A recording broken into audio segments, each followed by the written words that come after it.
না, না তেমন কিছু না। রোববার একটু সকাল, সকাল হ্যাঁ, মানে এটাই আমাদের সকাল, সকাল। আমরা বেরিয়ে পড়লাম জয়নগরের উদ্দেশ্যে। কি না? জয়নগরের মোয়া খাবো। এগিয়ে চললাম বারুইপুর বাইপাস দিয়ে। অনেকটা রোলার কোস্টারের মতো রাস্তা দিয়ে এগিয়ে যাচ্ছি, তাও দেখি জয়নগর তখন 24 কিলোমিটার বাকি। জয়নগরে ঢুকতেই ডান দিক বাঁ দিক চারদিকে খালি তখন মোয়ার দোকান। কোনটা খাবো কোনটা খাবো করতে করতে পৌঁছে গেলাম রামকৃষ্ণ মিষ্টান্ন ভাণ্ডারে, যেটা একদম জয়নগরে অটো স্ট্যান্ডের একদম পাশে। তা যাই হোক, গিয়ে দেখলাম লম্বা লাইন। ভিড় ঠেলাঠেলি করে মোটামুটি লাইনটা একটু হালকা হতে আমরা এতগুলো মিষ্টি উপেক্ষা করে চলে গেলাম সোজা জয়নগরের মোয়ার লাইনে। বাবা, সেখানে তো এলাহি ব্যাপার। এ তো মোয়ার দোকান নয়, যেন মনে হচ্ছে মোয়ার কারখানা। একদিকে মোয়া বানানো হচ্ছে, আরেকদিকে মোয়া প্যাকিং হচ্ছে। তো মোয়ার দাম ছিল মোটামুটি 400, 600 আর 700 টাকার। আমরা প্রথমে 600 টাকার মোয়াটা টেস্ট করলাম, তারপর 400 টাকার মোয়াটা টেস্ট করলাম, কিন্তু দুটোর মধ্যে খুব যে পার্থক্য বুঝতে পারলাম ব্যাপারটা সেরকম নয়। তাই 400 টাকার মোয়াটাই 1 কেজি নিলাম।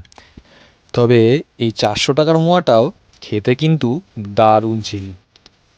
তোমরা দেখে নাও মোয়া কীভাবে তৈরি হচ্ছে। একটার পর একটা মোয়া আসছে, তার মধ্যে কাজু কিশমিশ এগুলো যোগ হচ্ছে আর চলে যাচ্ছে একটা বড় ডেচকিতে।